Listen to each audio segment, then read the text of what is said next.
Hello, and welcome to Convergent Dialogues. This is Xavier Bonilla. On this episode, I am talking with Susana Monsó. Susana has a bachelor's in philosophy. She also has a master's in global ethics and human values and a PhD in philosophy. She is a professor and researcher. She is also the co-founder of the Philosophy of Animal Minds and Behavior Association, and she also runs an animal cognition and ethics mailing list. She is well published in the literature, mostly on animal minds and many other subjects. We start the conversation by talking about how we define animal minds. We talk about this emphasis on cognition with animal minds. We talk about one of her major points of research, which is on a minimal concept of death and why that's important for understanding animal minds. We talk about some of the differences between animals and humans on minimal concept of death. We talk about whether consciousness is essential for understanding animal minds. We talk about the arguments for and against moral individualism and how it's relevant for animal ethics. We talk about the ethics about eating farmed animals and how it's best to treat domesticated animals. Susana is a brilliant researcher. I've followed her work for some time. I've seen her referenced in other people's work, and so I was really excited to talk to her about her minimal concept of death, animal minds, and I've talked about that at various points on the podcast, but really getting her research and her expertise and just her wonderful spirit and her brilliant mind on here was such an honor. And so now I bring you Susana Monsó.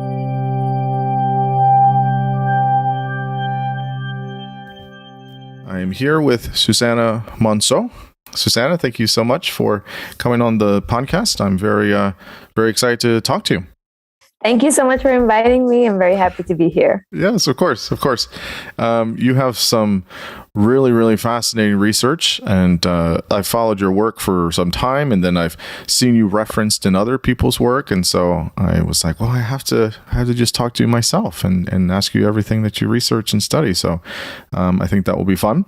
Tell listeners who you are, what your background is, and in terms of what you study, and then also what you're currently studying. So I'm currently an assistant professor at the Department of Logic, History, and Philosophy of Science of the National Spanish Distance Education University. I studied philosophy in Madrid at Complutense, and then I did a master's in global ethics at King's College London. Mm-hmm. And then I did a PhD in philosophy of animal minds, which is my current specialization. So I was a postdoc for 5 years in Vienna and Graz, where I worked at the intersection of animal ethics and animal minds. And now I'm back in Madrid at the same department where I did my PhD. I'm mostly focused on philosophy of animal minds these days, even though I still dabble in animal ethics, and I'm very interested by all questions that have to do with how our treatment of animals ought to be. I guess the one question I have is I'm sure there's a long story to this, so you don't have to give me the long story, but I guess whatever the abbreviated version is how you became interested in this, especially from a philosophical vantage point. Many people will look at animal minds or animal rights or ethics from different vantage points, but you're looking at it from a philosophical perspective. And so what caused the interest for you? It's difficult to pinpoint any particular factor. I guess originally I became interested in animals because of my dog. My dog, he died in March 2020, but before that he was by my side for 16 years, and I loved him to bits, and he really sparked my interest in the animal mind, and I owe a lot to him. But yeah, I studied philosophy at a very traditional university where what we studied in the bachelor's was just history of philosophy. So just the history, not even history of philosophy, history of Western philosophy done by men. So it's a very specific kind of philosophy. Mm-hmm. And when I went to London, I was sort of seeking a way of finding a dialogue with the outside world. Somehow I felt that I needed it, maybe because I wanted to make my degree useful for the job market outside academia. Who knows? But I ended up in London, and there they have a very different approach to philosophy. One that's also starting to be more common in Spain nowadays. Excuse me. But basically, what they were doing there was applying philosophy to real world problems, so global problems such as climate change, terrorism, which was a big topic back then. I don't know, other problems like world poverty. And one of the topics that we touched upon was environmental ethics and animal ethics. And I don't know why I decided I wanted to work on that. And I did my master thesis on the topic of animal ethics. And when you start reading animal ethics, especially like the more canonical works, what you find is that these ethical theories very often are based on certain speculations about how cognitive capacities are distributed in the animal kingdom. And I thought that these authors didn't engage sufficiently with the science of animal minds, and somehow I felt that their theories were lacking in some scientific foundations. And so that's why I decided to specialize in philosophy of animal minds. And then since then, I think, so originally I started doing philosophy of animal minds in order to do better animal ethics.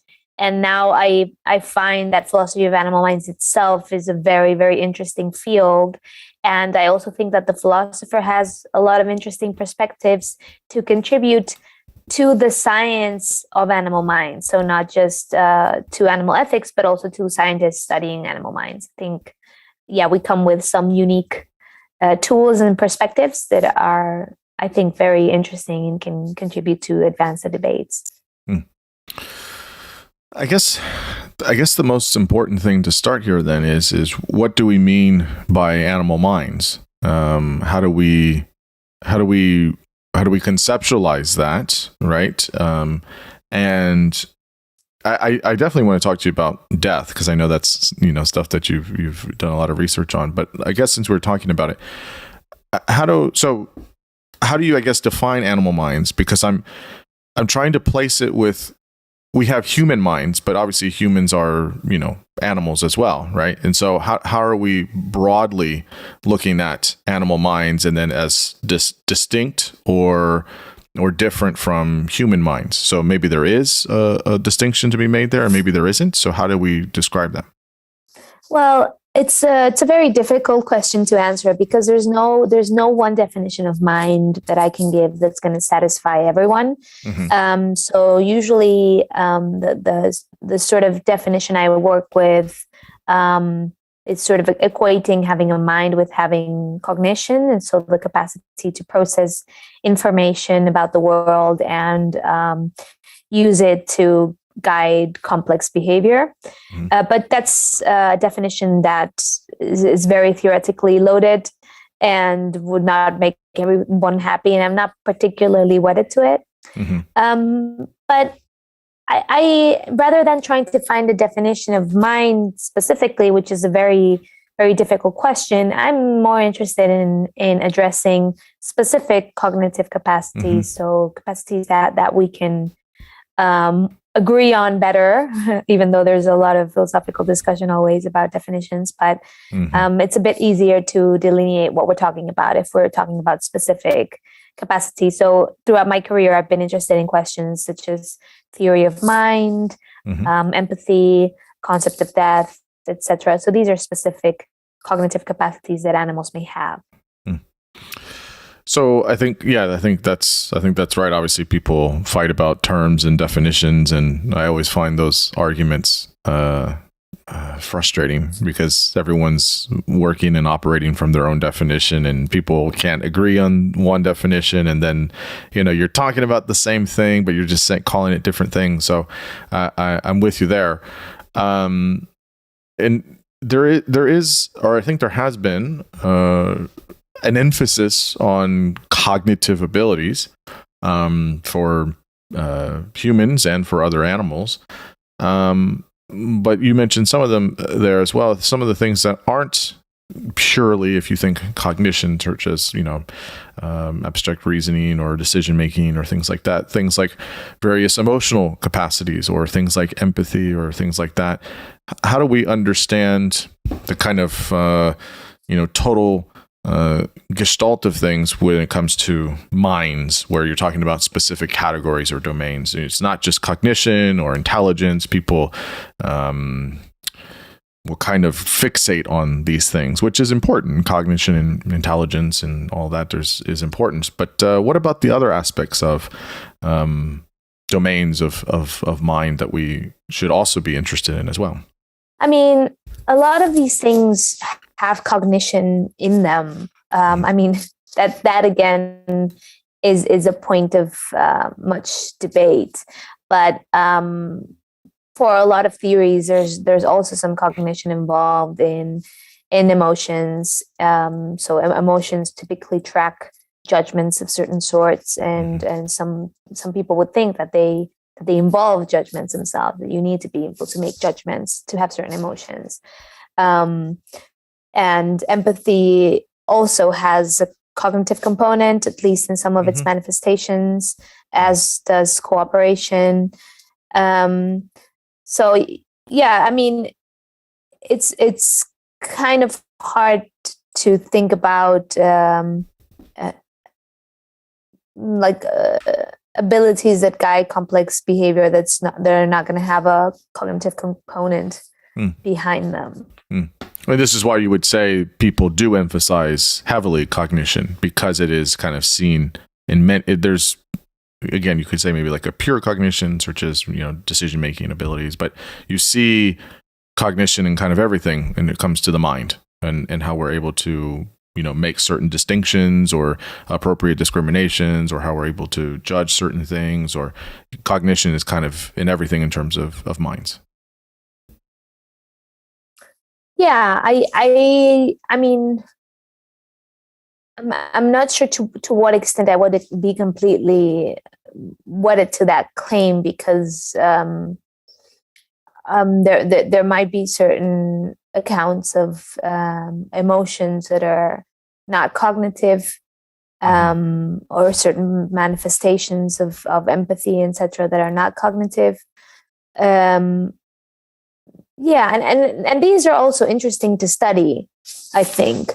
So they haven't really been my focus, because I've been very interested in those abilities that we tend to think of as uniquely human. So these are the ones that I've been the most interested in addressing, and and I guess that brings me again back to cognition, because we think of ourselves as a highly cognitive species. And so these abilities tend to be highly cognitive. Yeah. Well, let's talk about I guess one of your main areas of research then, which is on death. So I guess the first thing is I don't know. Did you coin the phrase, the minimal concept of death, or is that someone else? Just to be clear on that, and maybe tell us what it is and why it's important. I did coin it, if we can call it that. So I guess I was the first person to talk about this, but even though I'm not super comfortable with saying that I coined it, insofar as it's a very common thing among people doing philosophy of mind in general and philosophy of animal minds in specific, to talk about minimal manifestations of certain abilities. So the idea is that if you want to study an ability in other animals, instead of beginning from the most complex manifestation of that ability, you should start with its simplest form, or the bare minimum that an individual needs to possess in order to be credited with that ability. And so for the case of the concept of death, in minimal terms, what I've argued that that you need in order to be able to understand death is the capacity to process irreversible non-functionality. So it's basically, in very rough terms, the idea that dead individuals don't do sorts of things that they typically do, and that this is a permanent state. So this is like the bare minimum you need to process in order to be able to understand death. And then you could add a lot of layers to that in order to have a concept of death that were more complex. Like, for instance, being able to associate death with certain specific causes, like falling from a tree or encountering a leopard, or being able to know that everyone that is alive now will die, that you yourself will also die, that death is inevitable and unpredictable, etc. So these are like layers upon layers, and you can also think about emotional overtones or practices that you associate with death or norms that you associate with death, etc. So it can become more and more complex, but the minimal concept of death would just be made up of irreversible non-functionality. Mm-hmm. Yeah, they're these are the two basic functions, and then obviously there's many layers. If I remember correctly from when I was in school, development, it was we learned 3 for humans, and obviously there's other ones, but like you said, non-functionality, reversibility, and some type of universality, which is usually about middle to late childhood. So for there's 3 components to a minimal concept of death. This sort of level of cognition, there's an experience of death and emotion. Is this right? That there's these kind of 3 components to having this? So these would be sort of the 3 mechanisms that need to be in place in order for a concept of death to emerge. So the idea is, firstly, you need a certain amount of cognition, because you need an animal to be able to process irreversible non-functionality. So an animal that just didn't have the let's say, like, computational capacity to process irreversible non-functionality would never be able to reach a minimal understanding of death. And then you need certain emotions to be in place, because emotions are what regulate attention. So this is just something that has to do with how cognition works in nature, right? We need emotions, because without emotions, we just don't pay attention to the world. We need the world to engage our emotions in a certain way. So, for instance, an animal needs to find a corpse confusing, scary, interesting, appealing. It needs to involve her affects in some way or another. And lastly, you need experience, because the concept of death, as I'm understanding it, is not innate, but rather depends on animals having experiences with death. So an animal who spent her whole life in isolation would never acquire a concept of death, right? Because she would lack experience. But the idea is that these 3 components, they need to be present to a certain degree for a concept of death to emerge, but they also stand in some sort of compensatory relation with each other, such that very high levels of one can compensate for relative absence of another. So, for instance, an animal who were very intelligent might not need a lot of experiences with death to learn about it, or an animal that had vast experience with death might not need to be very cognitively complex to grasp what death is, or an animal who lost someone that she were particularly attached to might be so motivated to stay close to the corpse and pay attention to it that she would only need this one experience to start learning about death. So it allows for like different ways in which animals might reach a concept of death. And so it's very fascinating, especially the last bit there. So this is something that I guess the question here is that, do we see this in, or let me ask this way, in which animals or which animal groups do we see this in? I know people have made some have done research on how chimpanzees and elephants and orcas, and there's certain animals we know have this understanding of death. Is this a kind of many animals or most animals or only a select few animals? Where do we know in terms of categorization of which animal groups do we think have at least this minimal concept of death? Well, let me start off by saying that we don't have any certainties here because comparative thanatology as a discipline is extremely young. Mm-hmm. And this has only just begun to be studied systematically. So what we have until now are basically just a bunch of anecdotal reports of animals interacting in various ways with corpses. But there's very little by way of like systematic collections of data or experiments done on this. Mm-hmm. So there's very little that we can really assert with confidence.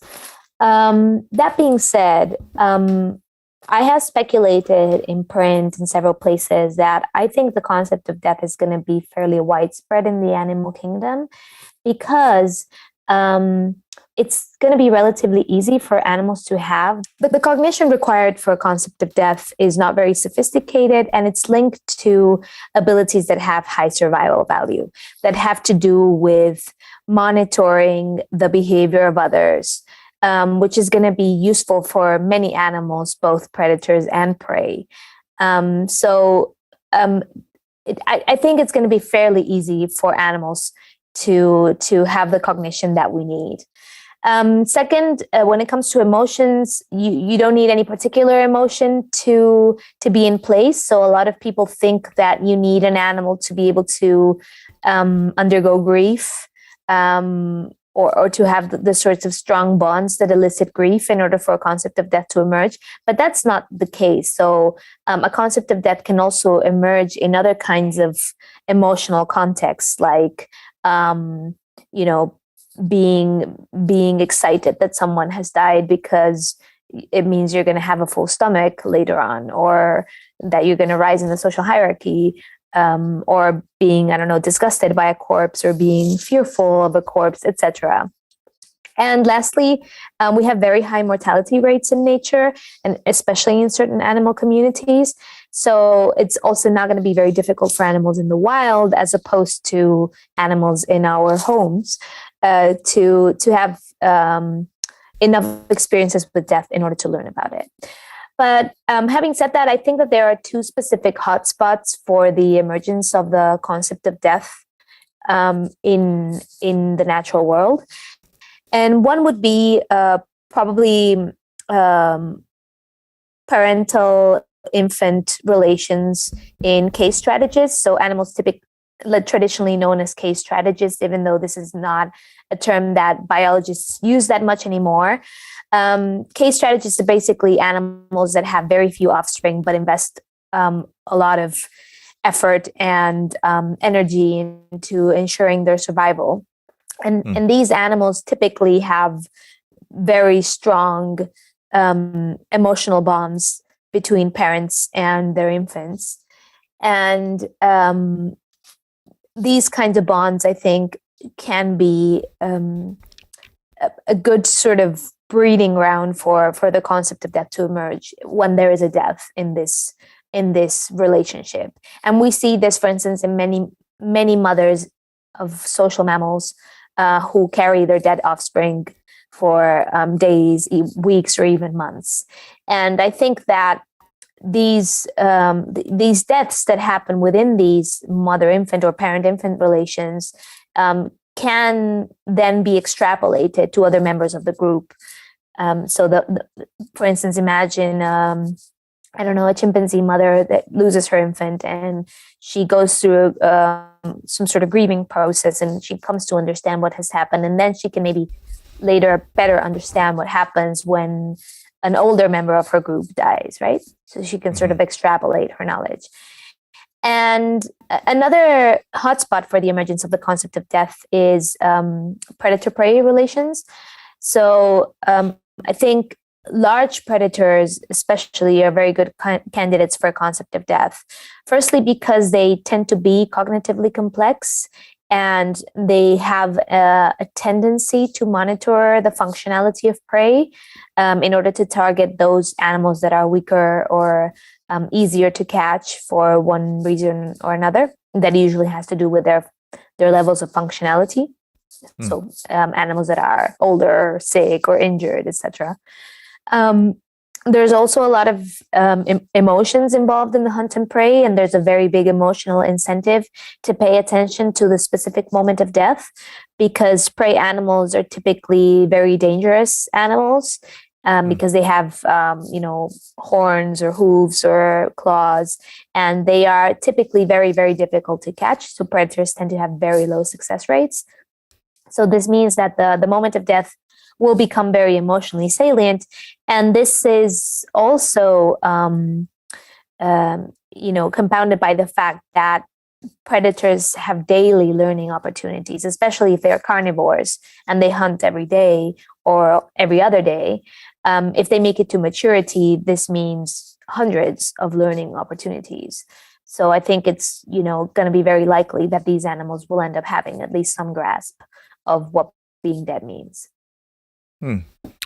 Now, it sounds like these two circles here that you're talking about are some of the, I don't want to say applied senses, but some of the more, or adaptive senses, but this is some of the functionality of why animals understanding death would be important for them. Is this about right?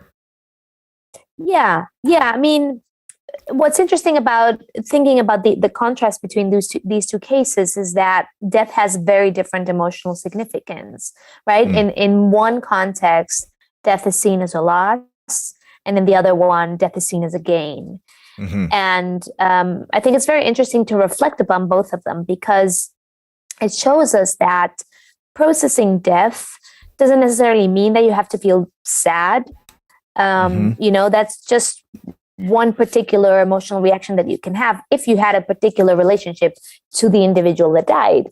But you can have all sorts of relationships to someone, and there can be all sorts of reasons for feeling happy or angry or scared or confused, etc. So I think often we are having a very sort of anthropocentric outlook on these issues, and we are looking for signs of grief because we want to find funerals in animals, and we want to find these funerary practices and so on. And I think when we think about it that way, we are missing a very large part of the picture. So we should remain open to all these other manifestations of the concept of death and its surrounding emotions. Yeah. I absolutely agree. I think that's hard. I think for most humans to take out the our human perspective, but I fully agree with you. I want to come back to the anthropocentrism issue, but before that, how, for what you're describing, right? This kind of wider horizon about what death could mean for animals. Is there, if you know, and if there isn't, maybe research on this, that's fine. But is there any difference?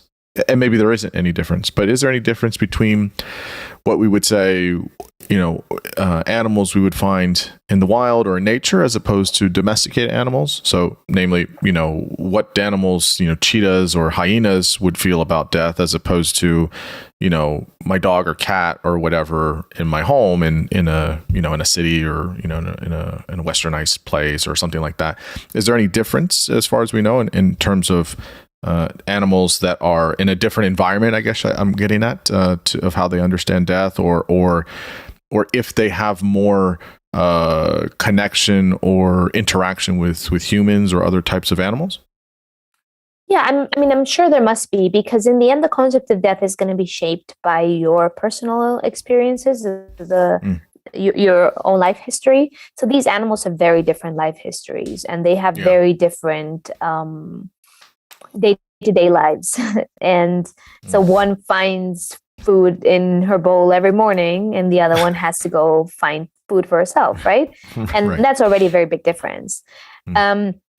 Animals in our homes, typically, though it depends on the country, like here in Europe, most people live in flats, and our dogs and cats don't have any or barely have any experience hunting. So most of them, I think, are going to be quite oblivious to death. That's maybe different if you have a cat that kind of roams outdoors and brings you presents, etc. Yeah, but even so, for these animals, maybe death is also seen as something different. It's more sort of a game, because these animals, they're not hungry, right? They're not hunting because they're hungry typically. So it might be different. And we can also think about other contexts like farmed animals. There they might also witness some deaths. I'm not thinking specifically about the slaughterhouse, but like so-called collateral deaths that happen on the farm because of the conditions that these animals are kept in. Not all of them make it to the slaughterhouse, and other animals might witness this. But I think the problem is these are social animals, but they're not kept in groups or in conditions that allow them to develop their social bonds in an appropriate way. And we know this perfectly, right? For instance, in chickens, they can't establish a pecking order because there are gazillions of them in a single space. So they can't have healthy relationships. And also their lives are often too short for these animals to really develop cognitively fully. I mean, we slaughter pigs at 6 months, I believe. And, that's not going to be an animal that has its cognitive abilities developed to its full potential, both because it's too young and because of the conditions where it's kept that don't allow it to flourish. So yeah, that's probably going to affect how and if they can develop a concept of death, and if they do, the shape that concept of death takes. So I think it's always going to be determined by the conditions that an animal has lived in. Yeah, I definitely agree with you. I mean, there's obviously the way in which an animal lives and the way in which an animal dies. And in these, farmed animals, their quality of life is terrible for many of them. And the way they, are, killed or slaughtered is also terrible. So, there's obviously some ethics that we can address it a little bit later. In terms of the anthropocentrism here, so we've been talking about animals' abilities for minimal concept of death. Would you say, again, I'm not making a value judgment here that one is better or worse, but I mean, humans have a more abstract or if you will, higher, meaning just more, I guess I'm trying to say, idea of death. The fact that, in terms of abstraction, an example would be, I can read a book that was written by somebody a long time ago that wrote a character that dies in the story. There's like 6 levels or whatever of abstraction there, or maybe not 6, but there's higher levels of abstraction. As far as we know, many animals can't abstract that much, although maybe they're able to a little bit. I guess what's just different, aside from abstraction or higher maybe cognitive loading for humans, I guess what's the difference, I guess, between humans' understanding of death and many animals or many of the animal minds, their concept of death. Yeah, I mean, there are obviously going to be differences because, well, we are more cognitively sophisticated creatures, and we also have a cumulative culture that allows us to have all these very complex rituals surrounding death. I don't think anyone's going to deny that. I also think that it's probably misguided to suppose that there are no layers of the concept of death that we can't reach. I think that Animals that have, for instance, a more sophisticated sense of smell, for instance, might have access to certain manifestations of death that we don't grasp or we can't grasp. Yeah. That's just, I don't know, an idea, right? But I think this also points to the fact that for us, death is something abstract. And I'm thinking here of weird humans, right? Humans from Western educated, industrialized, rich, and democratic societies, where we have a very weird relationship with death because we think of ourselves as the creature with the most sophisticated concept of death. But in a way, our relationship with death is also a little bit pathological because we have made death into a taboo, right? We do not like to talk about it, and it's considered bad taste to I don't know, for a woman to just openly talk about the miscarriage that she had, or for someone who has an illness, for them to openly say that they're going to die. It's just it's not something that we like to talk about. And there's a whole discipline in psychology called terror management theory that's devoted to studying the various ways in which we cope with the terror that death produces in us. So it's somehow paradoxical, to say the least, that we have such a complex understanding of death, but still we have not found a way of coping with it emotionally, even though it is a reality of life that's like unavoidable. And I think another interesting fact about our relation with death is that for us, death typically involves disappearing. Like, you can even use that word. You can say someone disappeared to mean someone died. And yeah, I've seen philosophers and scientists describe a concept of death as requiring a concept of absence, because for us, death is an absence. Someone dies and they're just all of a sudden, they're not there. They've disappeared. And for animals in the wild and for maybe humans in other societies, death just isn't that. Death might be something much more tangible, something that you can really smell and touch and feel and, sense with all your senses, because it's right there in front of you.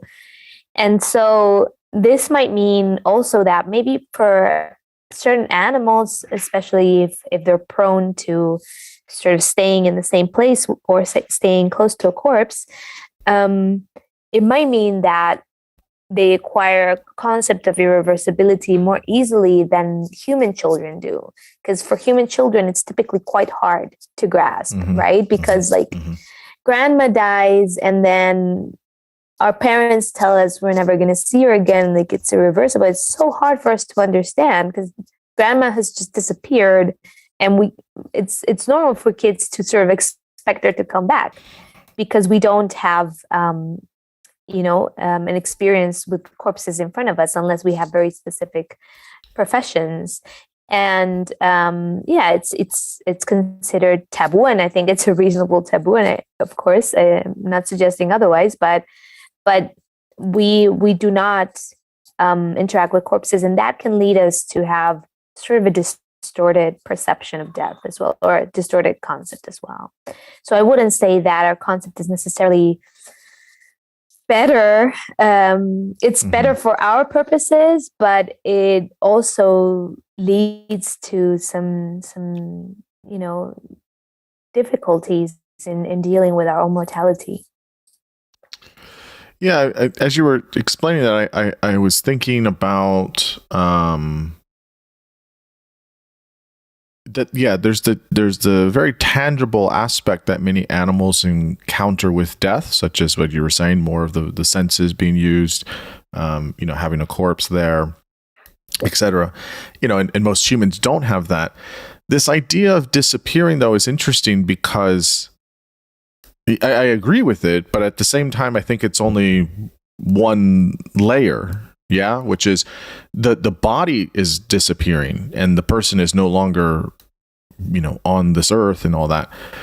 But we have all of the memories that they existed and they live with people after the fact. You know, whether you take historical figures that obviously everyone knows or many people know, or if you take people in one's own life and says, well, right, grandma's not here anymore physically, but she was at one point physically, and we shared all of these experiences, which, are unique in that moment, but you will never have them again, but you will have other similar experiences of going to a movie or getting a meal or getting, whatever, having people over for a holiday. You know what that experience is like, and you shared that experience with this one person who was there and is now not there. But those memories of real things that happen in life still live on in one's real memory. And that's a little bit different, no, than just a physicality thing.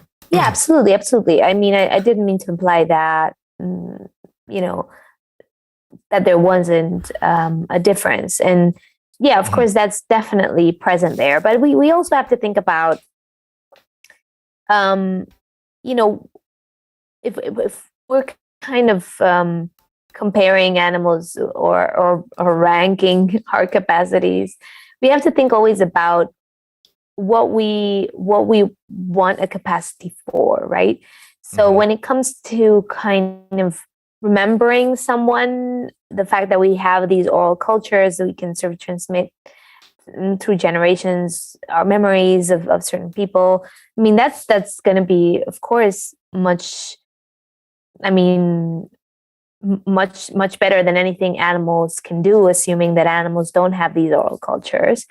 But when it comes to other aspects, like, for instance, accepting our own mortality, I'm not sure that the way in which we deal with our dead and the way in which we typically hide from death, whether it's the healthiest approach in that regard. So I don't know. My guess is that other human societies where death is something, for instance, that's celebrated, or where you kind of celebrate someone's life when they died and like celebrate this new phase or whatever, that might be like a healthier way of approaching it than kind of, just not talking about it and viewing it as a tragedy and so on. So, yeah, I mean, I'm not really an expert on human funerary practices across cultures or anything. Sure. So I'm just kind of speculating here. But yeah. But my point is that some aspects of our concept of death are, I think, very cool, and others are a bit pathological and not very useful to us or not very helpful. Yes, I would absolutely agree with you. I would think that there's always this arrogance with humans of, we're the highest species or top of the food chain and all that stuff. And I think that's quite incorrect. And I think it, subjugates other animals as less important or inferior. And I think in many ways they do things far superior to humans, and there might be some things that humans do that are better than other animals. I don't really find it interesting to make these kind of rankings and stuff like that. I do think some of the comparative analysis is interesting to say, like, I look at it as more of the positive of how similar are we to other animals than we realize. And that's more interesting to me. But I fully agree with you. I think that there are some things that are really neat and really nice about the way humans memorialize people that have died.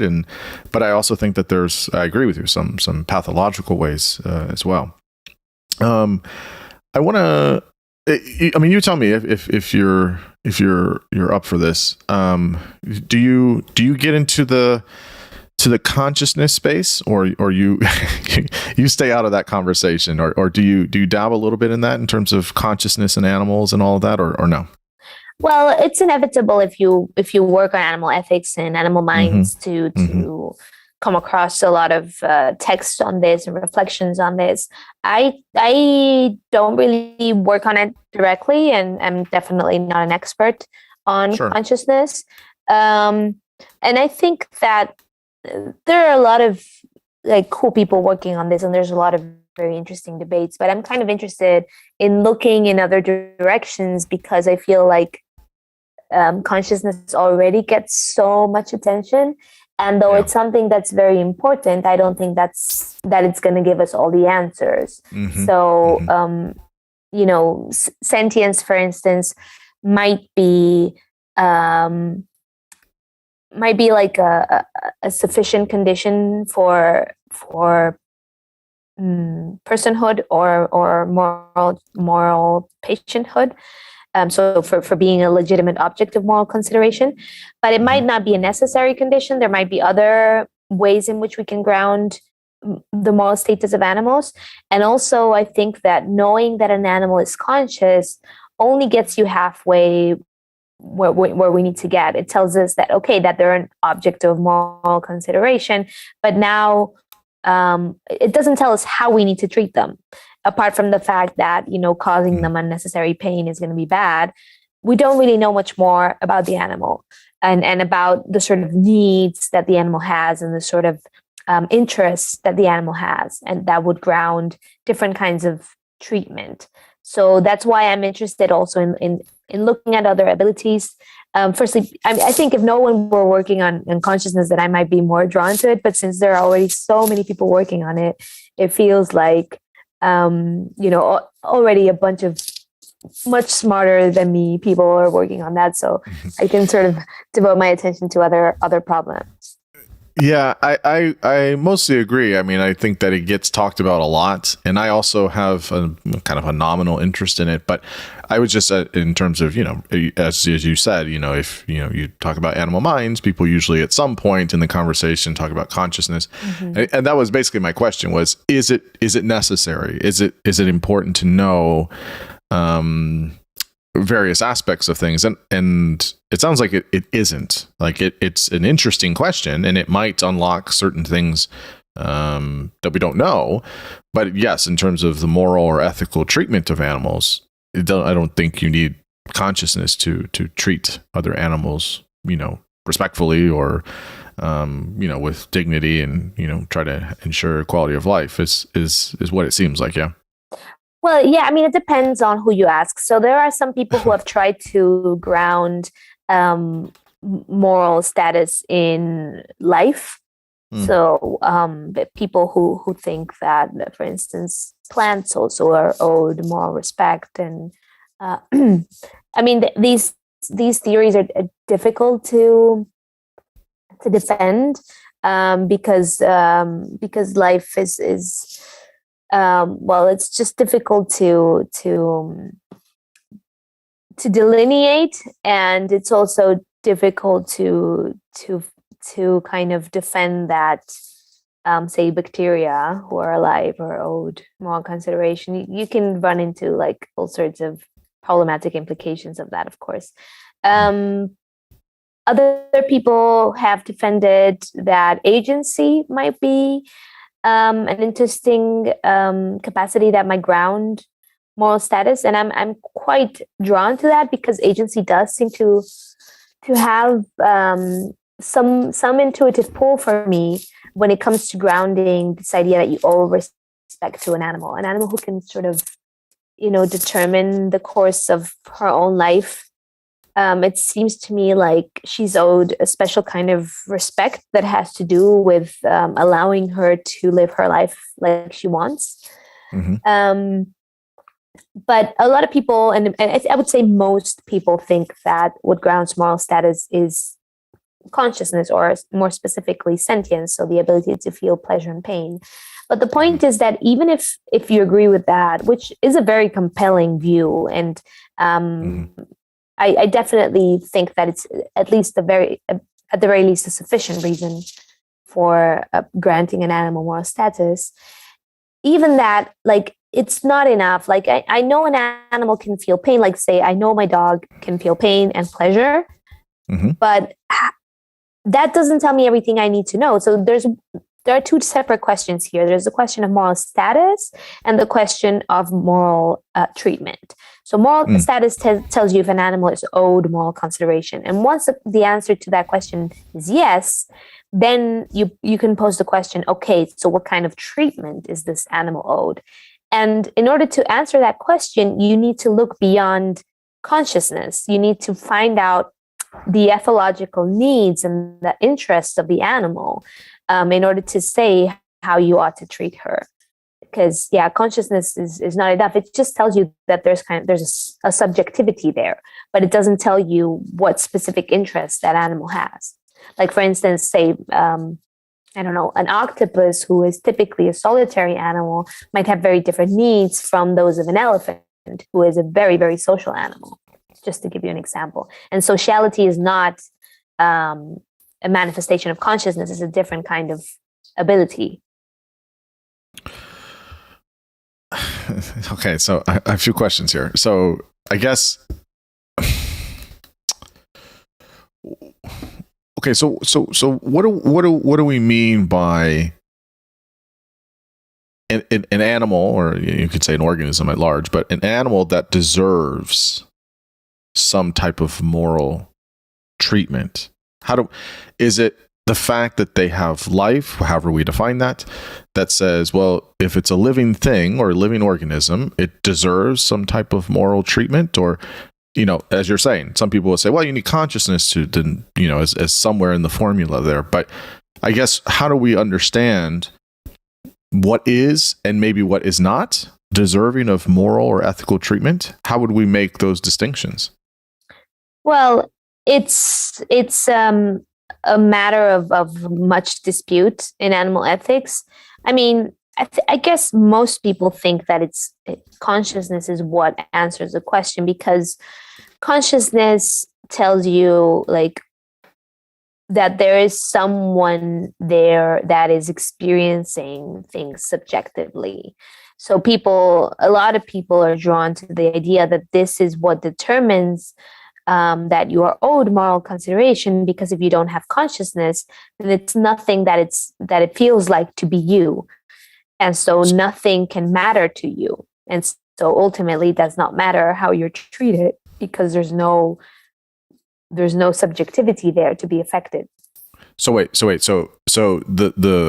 principle here is the individuality, that there's an individual personality, if you will, of this so like no two ants are the same, or no two dogs are the same, right? They're whether they're conscious or not is one thing, but this individuality piece of it, that yes, if I'm inflicting pain on this animal and they know that I'm doing that, or they feel pain because for them subjectively they have it, that's enough to say we should not mistreat this animal.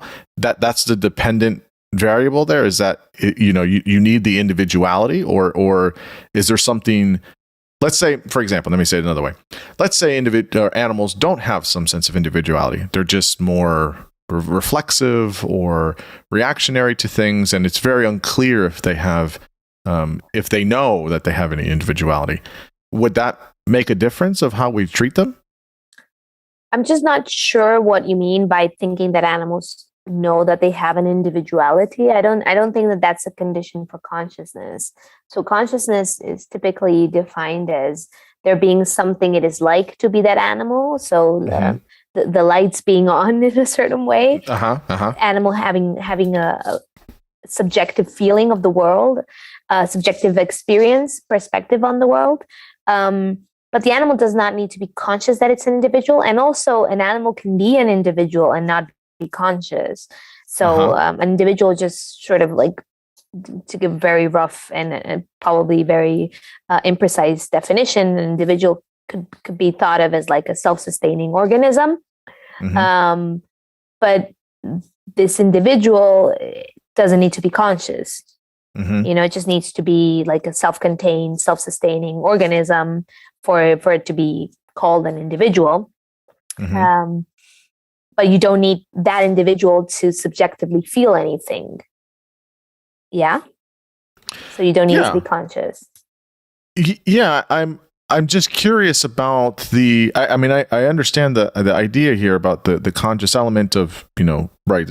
Individuality is a little bit pedestrian, but in terms of this idea of if I'm wondering again, obviously it's a live question, right? It's a debatable question, right? So, but I wonder if it's in terms of how.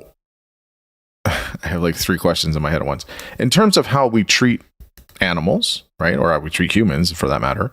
But then also how do other animals treat each other? That's another issue here, I guess. I don't know if consciousness is important, right? Like if just because an animal, if there's no subjective experience, that doesn't mean they should be mistreated, or if they are mistreated, that it's less important. Yeah. Like I think it would be, then if you're just going to just instinctual things or some like Darwinian kind of, ways of living life or whatever. But I mean, we're putting emphasis on subjective experience, or some people, I should say, put emphasis on subjective experience. But is there a case to be made where that isn't required for good moral treatment of animals? I mean, yeah. So as I said, some people put the boundary at the possession of life. So they think that the very fact that you're alive means that you're owed a special kind of respect that inanimate things are not owed. So, for instance, this was very famously defended by Albert Schweitzer, and yeah, for a lot of people, these views don't make sense, because if you're alive, but there's nothing that it feels like to be you, then nothing that I do to you can matter to you. And so it doesn't matter more generally how I treat you. But for defendants of this biocentric outlook, it doesn't matter that it doesn't matter subjectively to the animal, because life itself is something that ought to be respected. And some people go even further, and they think that not only should we respect life, but also like ecosystems themselves should be respected. So like a river might have, personhood, or a forest might have personhood, and we have to respect the forest itself or the river itself. Yeah, and this obviously is going to clash with more individualistic outlooks, people who think that no, it's the individual animals that are conscious, that are alive, that actually matter for deciding how we should act, and it's not the river or the forest, because these beings cannot feel anything and cannot nothing that we do can matter to them. So yeah, I mean, like everything in philosophy, you find a lot of very different opinions. But I would say that the consensus view, the one that most people accept, is that sentience is what truly matters for moral treatment. I guess, I mean, because I'm not talking to everybody. I'm curious if you want to share what is your, I guess, view on this, if you have one. Well, as I said before, I think that sentience is definitely a sufficient condition for moral status. So if an animal is sentient, then I think that we have all the reason to treat them with respect. But I do also feel the pull of biocentrism in a way, because I also think that there is something regrettable about, someone who were just like wantonly destroying plants for no reason. And I know I certainly can't do it with my plants, and I feel very guilty when I have to cut off their leaves, etc. But yeah, it's difficult to determine whether that's actually because the plant itself is owed respect, or whether you are kind of projecting onto the plant, or whether it's a kind of more of an indirect view of morality, where it might just say something bad about the character of someone if they are wantonly destroying plants for no reason. Also, with respect to plants, for instance, it's very difficult to delineate an individual, because if you just like chop off a branch of a plant of yours and just put it in water, it's going to grow roots and become a different individual. So it's a difficult moral terrain to navigate.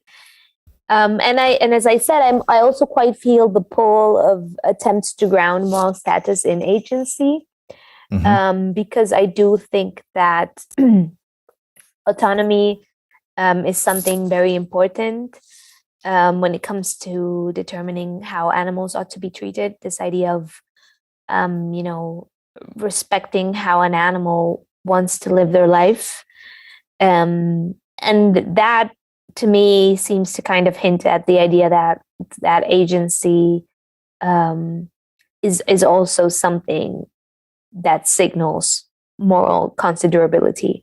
But as you can tell from my answer, I don't have my mind fully made up, and I think that's okay. I don't really mind that, because sure, yeah. I'm kind of open to having my mind changed by other people. What I do think that sort of characterizes my position on these things, and something that's probably not going to change, is that I definitely think we need to listen to animals, and we need to learn about animals and understand animals, and not try to, impose our preconceptions on them, or, just speculate or derive our treatments of them based on speculations about what they might like or be into, or how they might behave. I think it is very, very important that we study animals, and that we really take the time and the effort to try to observe them with our anthropocentric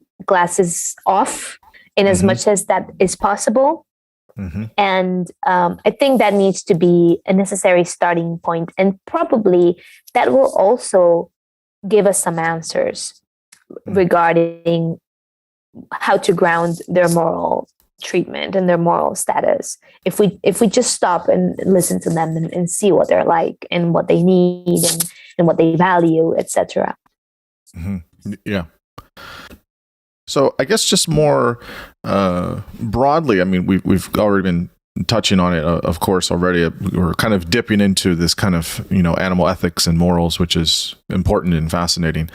There was a paper that you wrote, and along with a co-author, I think it's Herwig Grimm, and the article is "Alternative to Orthodoxy in Animal Ethics: Limits and Merits of the Wittgensteinian Critique of Moral Individualism." That's a fantastic title. Thank you.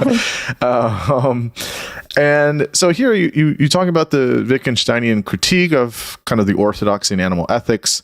That's by Cora Diamond and Alice Crary. And you mentioned some of the I guess you could say the one major view espoused by Peter Singer and others. So maybe just kind of tell us just broadly kind of these two ideas in which we understand ethics, and where the Wittgensteinian idea approach to animal ethics comes into play, and just kind of the broad overview.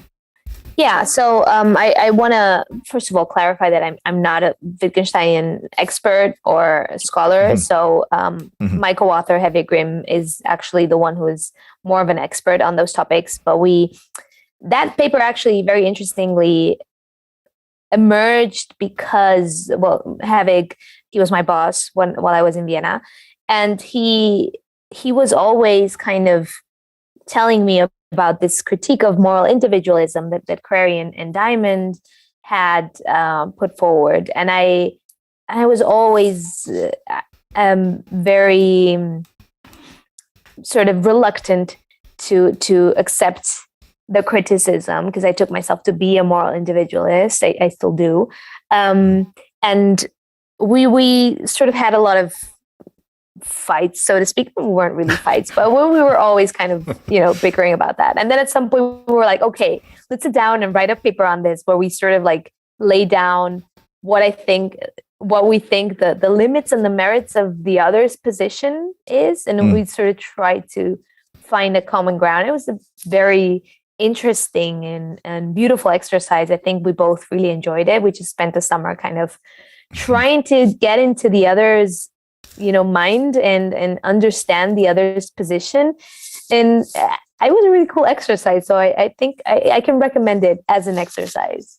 Well, listen, I mean, the paper was fantastic. So I'd love to hear you detail it. So maybe just tell us, what is moral individualism, especially since you kind of hold to that, and kind of what it is, and then what's the other view? Yeah. So moral individualism, in broad terms, it's the view that the sort of treatment that an animal or an individual is owed depends on the individual's characteristics.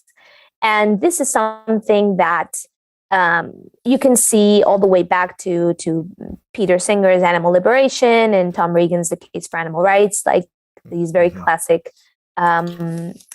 canonical books in animal ethics, where they say, look, an animal who has these characteristics is owed moral consideration. Like, for instance, Peter Singer says an animal who is sentient is owed moral consideration. Tom Regan says an animal who is a subject of a life, where a subject of a life for him means having a bunch of cognitive abilities, beliefs, desires, a psychophysical identity over time, etc., etc.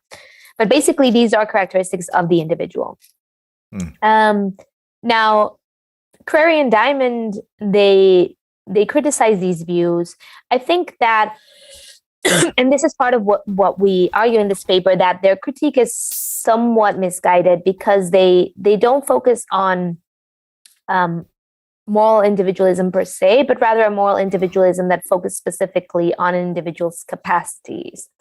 And that's not the same as saying an individual's characteristics, because your characteristics involve more than your capacities, right? You are also characterized by, I don't know, the relations that you're in, or more general, like the way you look, etc. These are not capacities of yours, but they are characteristics, and they might also determine your treatment in certain contexts.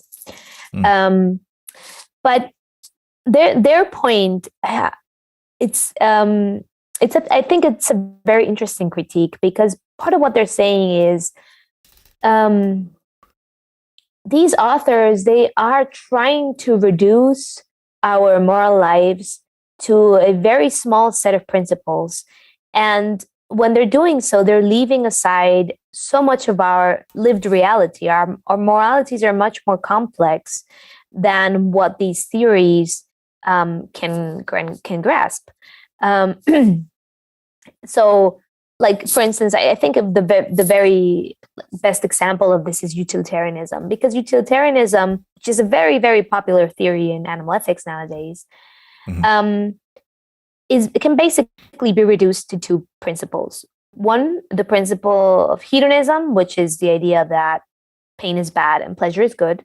And then the other one is the principle of aggregation, which is the idea that more pleasure is better and less pain is better. Right? And from these two very basic principles, they derive a whole theory. And a lot of people see this as a virtue of utilitarianism, because it's like very aesthetically pleasing, this idea that you can have a theory that, boils down to just two principles. But what a lot of people might find aesthetically pleasing, Crary and Diamond, and I would side with them here, find it to be a disadvantage of utilitarianism, because it's leaving aside so much of our lived morality. There's so much that utilitarianism cannot account for and cannot explain and cannot integrate. Like, for instance, one example that they often give is our treatment of corpses. So coming back to the death topic, we typically think that corpses are something that are owed respect. We especially think of this in the human context, right? And you cannot explain this from a utilitarian framework unless you talk about, you know, the side effects of mistreating corpses, like people might be outraged or you might cause, bad outcomes. But we can bracket all of that, and we can think about, just doing it privately and kind of dressing up a corpse in a degrading kind of way and so on. There is, I think, something to be said about the idea that you are disrespecting that particular individual, even though they are dead, and even though they cannot experience what you're doing to them subjectively.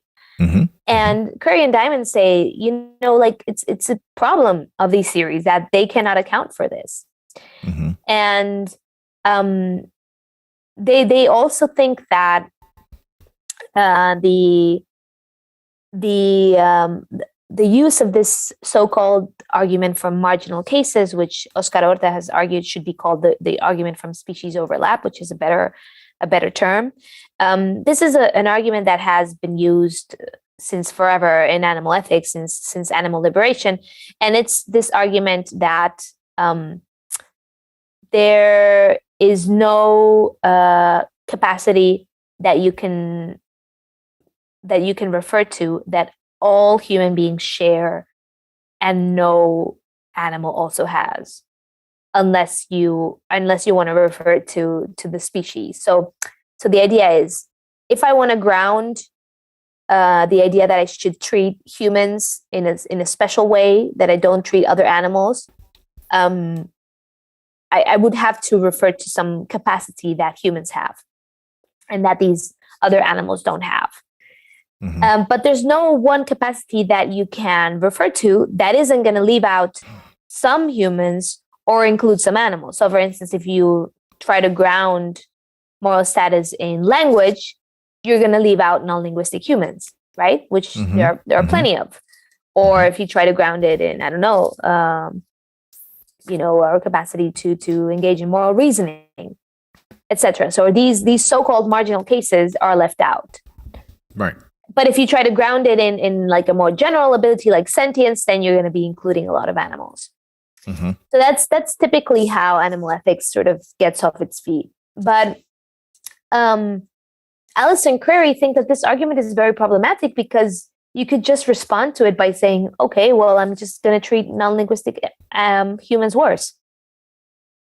And there's nothing that this person can really respond, because that already makes your behavior consistent, right? If you say, if we ground moral considerability in language, then we're leaving out non-linguistic humans, then someone can respond, okay, then those non-linguistic humans are not owed moral considerability. This is like a repugnant conclusion, but that it's actually completely consistent. Mm-hmm. And so it could be viewed as a consistent reaction. And in fact, some authors, with respect to certain questions, do tend to bite the bullet and say that, for instance, certain disabled people are owed less moral consideration than non-disabled people, which is, mm-hmm. A very, very problematic implication. Right. But biting the bullet just kind of, it shows you how these theories value consistency and rationality above everything else. Yes. Which yes. Curry and Diamond are saying it's so problematic. Like, we need to bring back emotions into our theories, and we need to bring back pity and compassion and all these things that these authors are trying to leave out. Like, mm-hmm.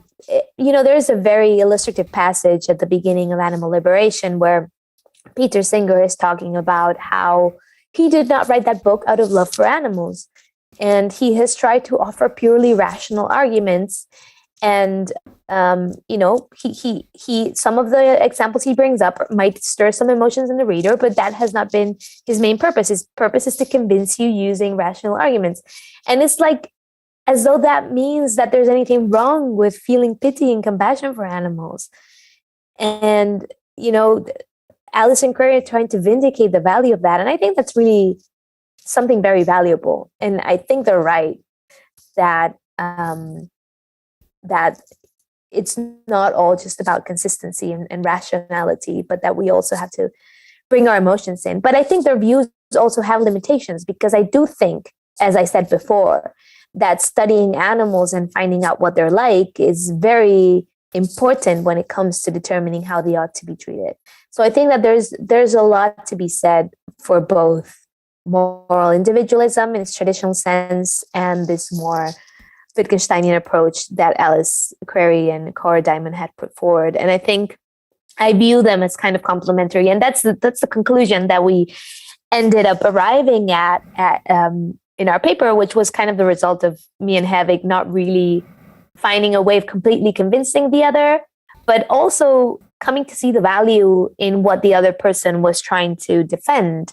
And in the end, we saw that, well, these positions are actually complementary. So I think that was a nice exercise.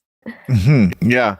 Well, I mean, I think to your previous point there is that the human condition, at the very least, is, when you're talking about consistency and all these things, I mean, humans are complicated in many ways, as all animals are in some ways as well. But to negate the entirety of the human experience, such as you're saying, that yes, things can be consistent and they can be logical and they can be rational, and that's all very important, and we need those things, obviously. But yes, I think you also need to have aspects of compassion and empathy, and being able to show gratitude, and like there's all these emotional components that shouldn't be neglected either. Yeah. And as much as this pains me to say,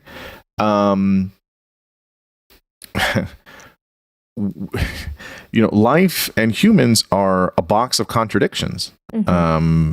That's how it is. And not everything is neatly organized or packaged in a certain way to say this is, I think that there's some aspirational value in my mind of trying to be as consistent as possible for various reasons. Yeah. But that doesn't mean that you will. But I don't think that completely sidelines the whole argument, though, because you're not 110% consistent. Mm-hmm. Yeah. And for many people, I think it's like, well, see, there was one small thing here where you weren't, so the whole thing is shit. And it's like, well, no, not necessarily.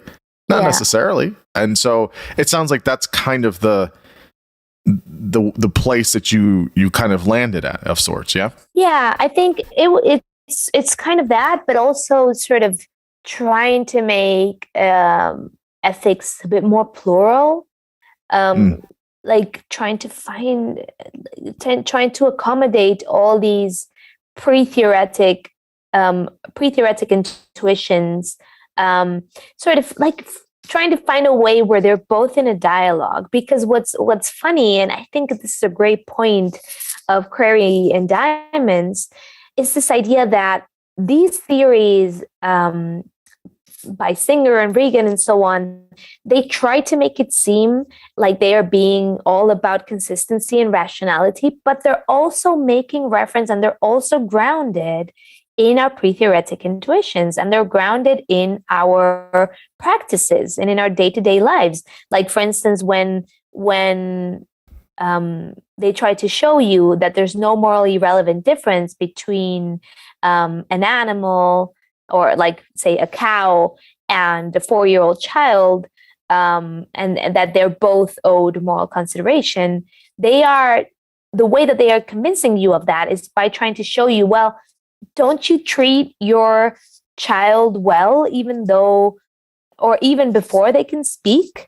Like, don't you think your baby is owed moral consideration even before she can speak? And then if you say yes, you are grounding already your theory in this practice that goes before the theory, right? So the idea is then that practices and theory can kind of inform each other and influence each other, and that's inevitable. I don't think that you can do ethical theory without ever referring to what you already believe to be moral. That's kind of the point. That it's kind of these Bayesian priors, yeah. It's sort of, yeah. This is the point that Crary comes back again and again. This idea that ethics was already there to begin with. and we're just sort of trying to make it explicit, and maybe also modify it once we have reflected on it. Maybe we can modify our ethics, but it was already there to begin with. There was already some ethics there. So yeah, it's very cool, very, very interesting work. I do recommend reading Crary and Diamond, and they're a different experience. Reading them is different from reading these very traditional moral individualists who are all about being very rational and structured and analytic. These are also like brilliant writers who write differently and express their ideas differently, but there's a lot of value and a lot of very interesting insights in what they say. Yeah, it's interesting. I also like how the paper ends with, no real clear answer of, yes, I was convinced, or I convinced the other author, and here's the final.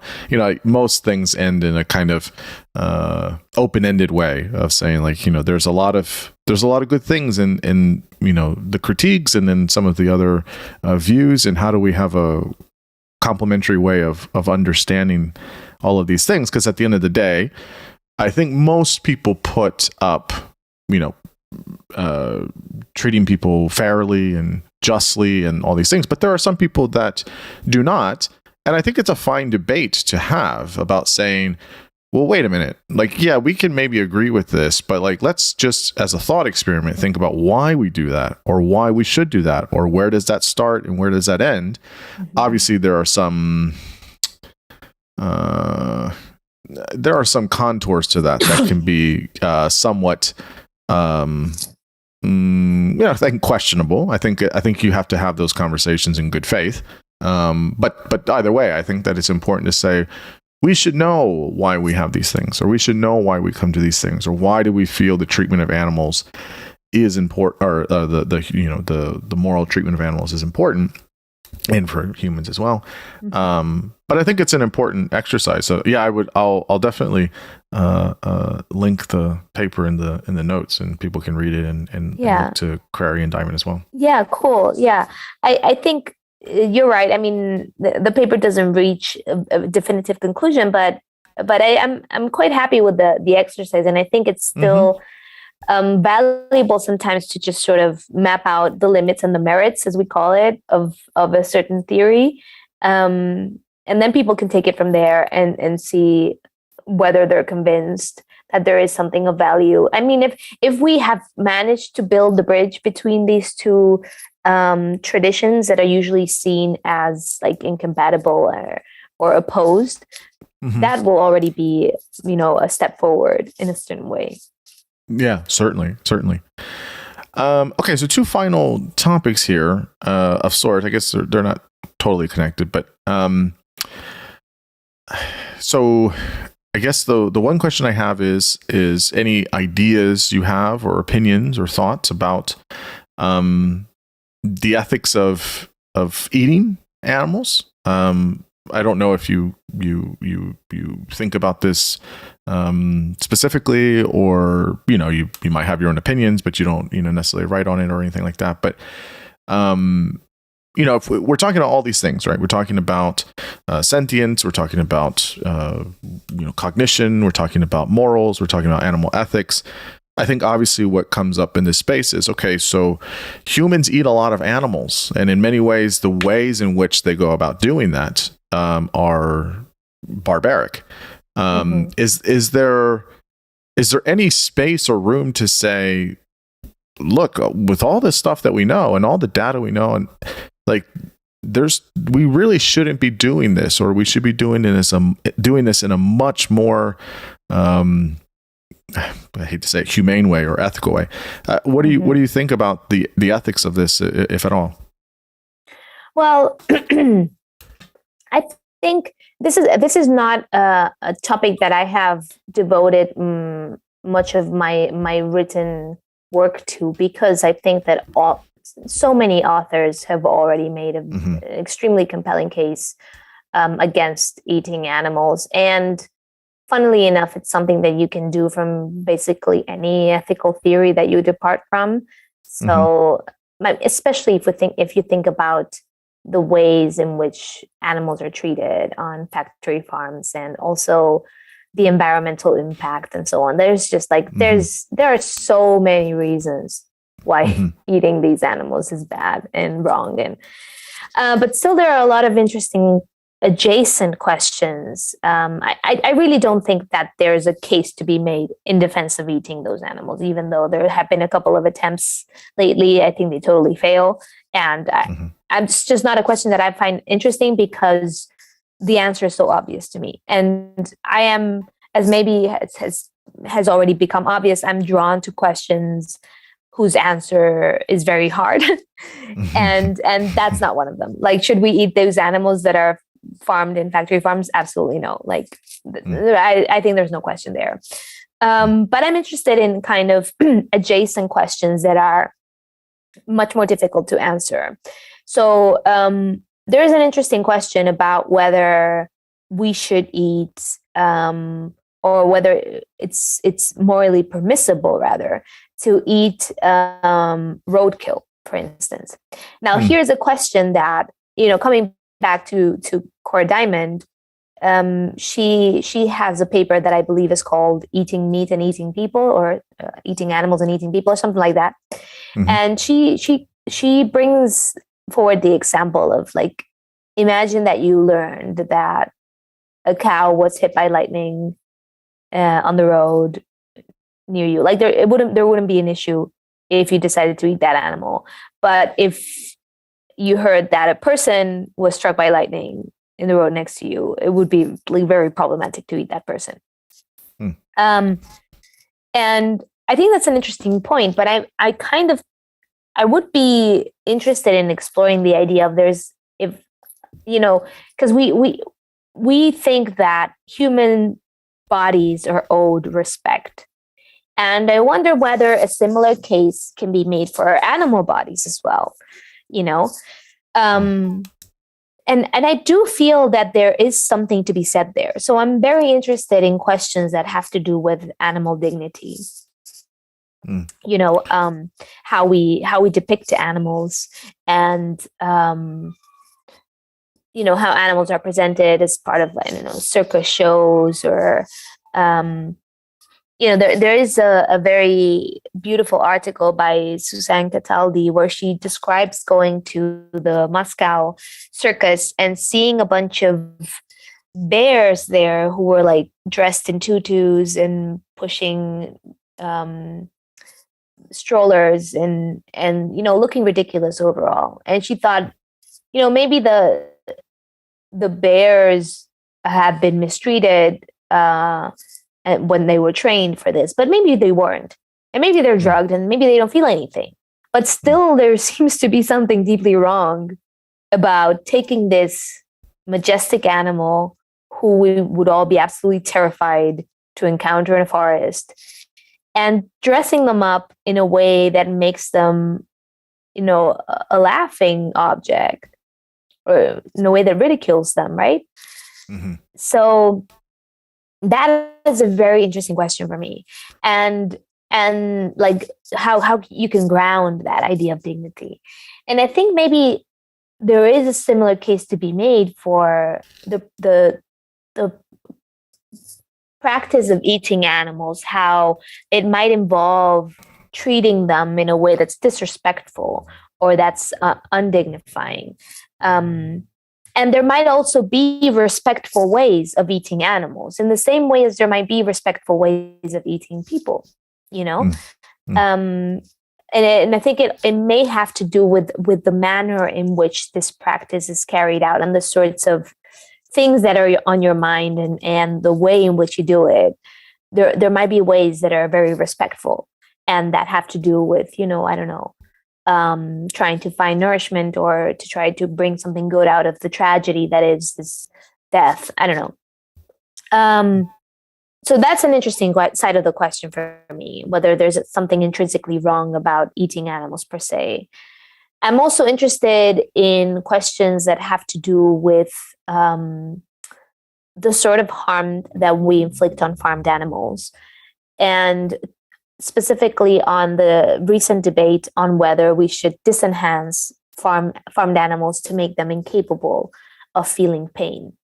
This has been proposed as a solution by some authors of a utilitarian inclination, like Adam Shriver. So they have argued that because factory farming causes all this horrible amount of suffering, and because it's very unlikely that humans are going to stop eating meat anytime soon, that a better alternative to the status quo would be to disenhance the animals, so to kind of genetically engineer them so that they're incapable of feeling pain. And I personally would take this as a reductio ad absurdum of utilitarianism, but some people actually take it seriously as a serious proposal. And I've been recently writing a paper with Sarah Hintze, who's an animal welfare scientist, and it's a book chapter for a book on new omnivorism that Cheryl Abate and Chris Pobier are editing for Routledge. And here they're pairing us with Adam Shriver. He's writing a defense of disenhancement, and we're writing against it. And one of the things that we explore in this chapter is the idea that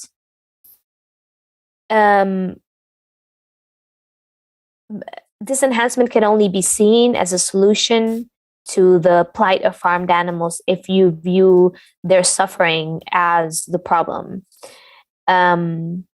If you think of the problem as, this is a system of oppression, then these animals are going to be more oppressed if you make them incapable of protesting their treatment in any way, right? Mm-hmm. Which would be the result of disenhancing them. But we're also interested in exploring the functions of negative emotions and the roles that negative emotions have to play in a good life. So we think that if we're going to farm animals at all, and of course, this is a huge if, we should aim for the animals to have as good a life as possible. And disenhancement cannot be a step along the way, we argue, because if you disenhance animals, you're affecting a lot of, a huge range of goods that the animal can no longer acquire or can only have an impoverished version of after being disenhanced.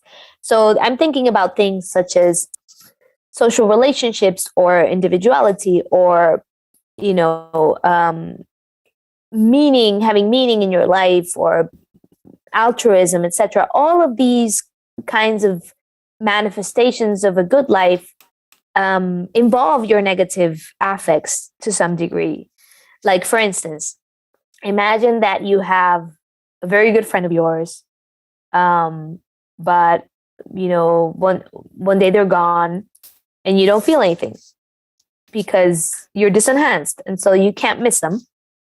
You can't feel sad that they're not there. We argue, there's something that's lost there. There's a dimension of this friendship that is lost, that is impoverishing the friendship, that is making, that person ultimately interchangeable with anyone else, because you don't have a means for comparing them, because nothing generates any negative affects. Yeah, I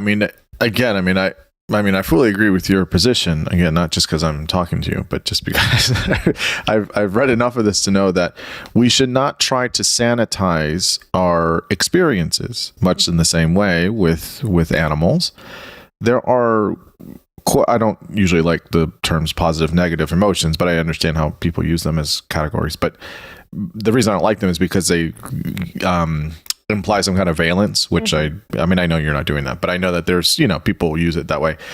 All emotions are, and they have a function, and they help us to try and survive. So if you feel sad, if you feel shame, if you feel guilt, if you feel embarrassment, if you feel any of these things, they're not good or bad in a moral sense. They certainly can make you feel certain ways, but that's different from emotion or affect, right? Because of all these different components. They're necessary, right? Emotions are necessary for the totality of experiencing life. And so sort of anesthetizing animals, well, it doesn't mean that they're not knowing what's going on per se, right? Anesthetizing in some aspects where they can't feel pain. There's still going to be some awareness there, at least for some animals, but it's, they might not feel it, right? But they know something's going on. And then that's worse because you're almost imprisoning them because they can't have a reaction, or they can't allow certain negative, quote unquote, negative feelings to fully be expressed, which can be important. Yeah. Again, I think sanitizing a life just for the benefit of one's own guilty conscience, maybe, or maybe other reasons of, well, we just don't want to, okay, we don't want to have animals to feel pain. But again, if they know that it's there, or they can't respond, or they can't interact with certain things, that's not the answer either. I mean, it would make sense to say, well, maybe we just shouldn't do that in general to animals, as opposed to trying to find some corrective way of them not feeling pain, so we can still do all of the things that we want to do. That doesn't make a whole lot of sense. Exactly. Yeah, I mean, the point we're making is, if you're going to farm animals, and as I said, that is a very, very big if. You need to adapt the environment to the animal and not the other way around. Yeah. If you're disenhancing the animal, you are making impoverishing their mental lives to match their barren environments.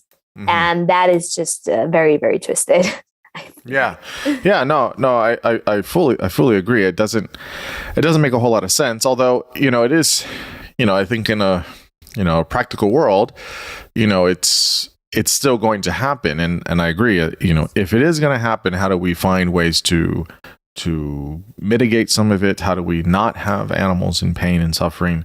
I mean, it's going to, tomorrow, all farmed animals aren't going to, be shut down, and they're not going to, those farms aren't going to exist anymore. I mean, they're still going to be around, but I think trying to make advancements to try and, adjust to the animals' environment, I think is a better way of doing things. Okay, last question, certainly. because I want to respect your time. Just real quick about domesticated animals. I've asked this on a few podcasts previously. I have a friend of mine. He asked this kind of hypothetical, but it's an interesting one.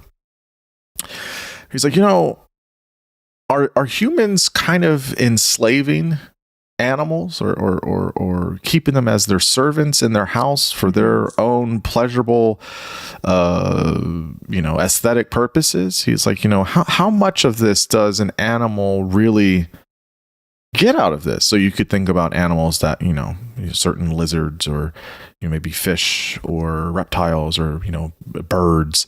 They're in a cage all day, right? They're in a cage, and it's like, how helpful is that? Or even the fact of how we treat animals to live in our homes, such as if you have dogs or if you have cats, most people will, what's the word? We don't use castrate, do we? We what's it called? Sterilize them? What's the word? I don't know the right word. Neuter. Yeah. Yes. Neuter. Yeah. We neuter them so that way they, they're not trying to, procreate, let's say, with other animals, maybe in the house. Yeah. We do all these things, and then that's besides the point of how people will use animals as almost like props and as certain things for status, and on and on and on. And so I guess my general question, and you can, say everything you want about this, is, I guess, what's a ethical, or I think a good or healthy, or whichever word you want to use, relationship we should have with domesticated animals, such as dogs or cats, or any other animals? Yeah, well, let me begin by saying that I think that very often people think of moral philosophers as a kind of like secular priest that's here to tell you, what's right and what's wrong, what you ought to do and what you ought not to do. And maybe some moral philosophers view their job that way, but that's certainly not how I think of what I do. For me, moral philosopher has to do more with an attempt to map the complications involved in our relationship with others. and just trying to think through the different aspects and the different reasons why something is complicated, and try to gain some clarity in our actions. So there is no easy answer here, and I think that domesticated animals bring up a lot of very interesting philosophical questions that they don't have an easy answer. So like there are like some of the examples that you brought up are clearly like problematic, right? When an animal is kept in a small cage where their freedom is severely restricted, I mean, there's no way that's going to be ethical, right? So you need an animal to have a certain degree of freedom of movement, and you need to have their ecological needs fulfilled and so on. But I like questions about animal welfare, I think, are not as interesting as other questions that go beyond that, right? So let's assume that, think of like a dog or a cat that is well treated and so on. Like here you have a history of domestication. Some people say there's even self-domestication in the dogs. Like they saw an advantage to living with humans, and they were close to these human populations, and the ones that were more docile were less likely to be killed, or were more likely to be fed by the humans, to be found cute, etc. So there was this like selective process that gave them an advantage if they were more docile, they were more cute, etc. So here, like, you have a funny situation, right? Because these animals are kind of adapted to the human life. We know also that they enjoy human company, and they even prefer it to the company of other dogs. And they're also animals that, have it very easy, like from a purely biological standpoint. These are animals who like are all over the world. They are, they exist in very high numbers. They have to do very little to eat and to survive. They get medical treatment. They get, of course, there's a lot of problems when they are mistreated, and there's problems with the breeders, et cetera, et cetera. But in general terms, these are species that are thriving biologically. But yeah, the issue of domestication, and I think especially the case of dogs, is particularly interesting because of how we have sort of like really tailored them to what we like in other people. I always find it kind of funny when people say, "Oh, I really love dogs." I'm like, yeah, well, you of course you like dogs because we have shaped them to be what we like. Right. Like they are extremely loyal. No matter what, they're always happy to see you. It's like it's a little bit pathetic when you think about it, because it shows us how much humans long to be loved and accepted by others, and that's what we created in dogs, right? Yeah, that's true. Right. It's artificial selection on full display. Absolutely. And in that regard, I think cats are a little bit more dignified because everyone knows that they are a little bit mean or like very independent, and they don't need your approval at all. They do their own thing. So it's a different kind of story. But yeah, I think, thinking that they are enslaved is, I would say it's kind of too strong a wording, because they do seem to, want in that relationship, at least, to a certain degree. But also talking about friendship is also problematic, because it is a power relation. in a Yes. lot of senses. You have a say over what they eat, over when they go out. You have a say over when they live and when they die. Mm-hmm. And Yeah. that's typically not how friendships are characterized. So I hope not. yeah, exactly, right? Like a good friendship is not that. It's more equal. So I would say they're probably neither slaves nor friends, but something in between. Or that's typically how we relate to them. But yeah, there is a really great paper by Steve Cook that's called Betraying Animals.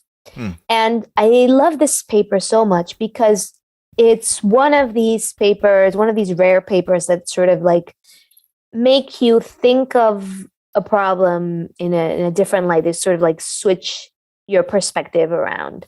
And he talks about how a lot of what we do to animals is problematic because it's a betrayal of their trust.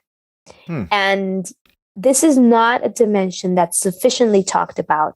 And it's very present in farm context and in the context of companion animals, because these are animals who have been bred for docility for centuries or millennia, and who we try to convince throughout their lives that we are good people, that they should trust us. We try to gain their trust all the time. And then, especially in farm context, we so systematically betray this trust.